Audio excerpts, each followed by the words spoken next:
네, 안녕하십니까. 수정쌤입니다.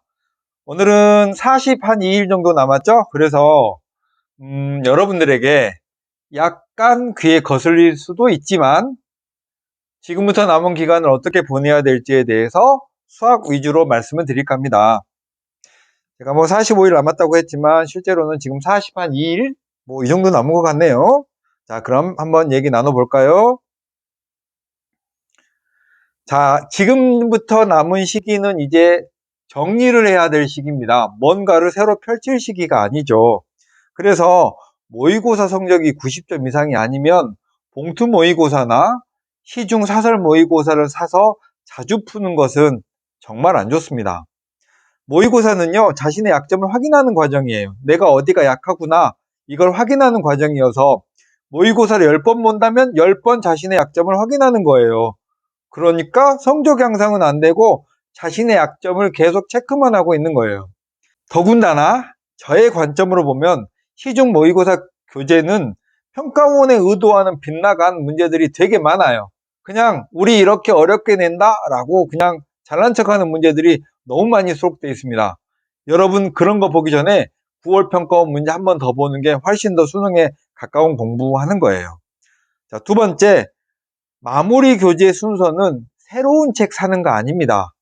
지금까지 봤던 교재들 다 꺼내서 오답 노트 만들었던 것들 다시 한번 쭉 확인하는 게 가장 좋은 마무리예요. 그 중에 1순위는 올해 수능 특강, 수능 완성, 6월 평가원, 9월 평가원 이거 다시 한번 꼼꼼하게 디테일하게 보는 게 좋습니다. 그리고도 시간이 남는다면 수능 기출 문제, 작년, 재작년 9월 평가원 문제 이런 거. 수능은요, 여러분, 평가원이 그 해에 정말 제일 중요하다고 생각한 문제들을 출제한 거예요. 그거보다 더 중요한 건 없어요. 그거 쭉 따져가면서 과거로 한 칸씩 한 칸씩 거슬러 올라가면서 볼 수 있는 데까지 보면 최고의 마무리예요. 사설 또는 교육청 모의고사는 수능하고 아무런 관계가 없습니다. 곧 10월 12일쯤에 보는 서울시 교육청 모의고사 있잖아요. 이거 평가원하고 출제기간과 연계를 하는 게 아니기 때문에 그냥 모의고사일 뿐이에요. 너무 목매지 마시고 보긴 보시되 큰 의미를 두지 마세요. 그리고 이제 새로운 수능형 교재를 사지 마세요. 있는 거 잘 보고 또 보고 또 보는 게 더 훨씬 낫습니다. 이건 저의 그냥 뇌피셜이 아니고 제가 지금까지 봤던 막판에 대역전을 이뤘던 애들이 했던 방법이에요. 봤던 거 더 보고 봤던 거 또 보는 게 가장 좋은 방법이라는 건 저는 10년 넘게 꾸준하게 그 방법이 좋다는 걸 아이들의 성공을 통해서 확인했습니다. 2, 3점 문제는 워밍업 하듯이 꾸준히 연습하세요. 그 다음에 여러분이 한 80점대 정도라면 보통 킬러 문항 연습을 막 하고 싶어 하잖아요. 그러더라도요, 여러분의 수학 공부 시간의 60% 정도는 2, 3점 문제를 풀면서 워밍업 하듯이, 만약에 마치 운동을 한다면 줄넘기 같은 기초 체력 운동을 하잖아요. 그런 거 하는 것처럼 2, 3점 문제는 꾸준하게 계속 워밍업 하듯이 풀어주는 게 좋습니다. 의외로 98점 맞은 숙제들이 무슨 말이냐면 수능에서 98점 맞은 애들을 저는 상당히 많이 봤어요. 2번 틀리고 3번 틀리고 이래서 막 서울대 의예과 못 가고 이런 애들을 봤거든요. 얼마나 피눈물 나겠어요. 2점짜리 틀리면. 그래서 절대 2, 3점짜리 무시하면 안 됩니다. 네 번째, 무리한 킬러 도전은 역효과를 불러일으킵니다. 여러분 지금 점수가 70점대라면요. 이제 킬러는 포기하세요. 정말 이런 얘기 하는 건 미안하지만 올해는 포기하세요. 여러분이 그런 문제들을 막 접근하는데 풀이를 봐도 이해가 안 되는 문제 있죠?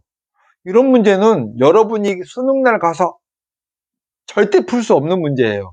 그냥 차라리 찍는 게 나아요. 객관식은 4번, 주관식은 13입니다. 이대로 찍으세요. 네, 이건 농담이고요. 네. 이제는 현실적일 때가 되었어요. 이제는 정말 완전 냉정해야 돼요. 그래야 한 개라도 더 맞습니다. 여러분이 도전해야 될 문제는 정말 아깝게 틀린 문제, 거의 다 풀었는데 하나가 생각이 안 나서 틀린 문제, 거의 다 풀었는데 계산 실수로 틀린 문제, 이런 문제들만 집중 연습해서 두세 개 더 맞추는 전략이 훨씬 더 합리적이고 현실적인 전략입니다. 그런 것만 연습하세요. 막 킬러 문항, 초킬러 문항 막 이런 거 갖다 놓고 막 1시간 반씩 풀고 이런 거 정말 비효율의 극치입니다.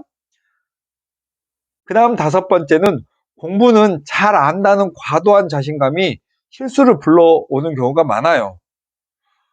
제가 신봉하는 공부의 신 앞에서는 항상 겸손해야 합니다.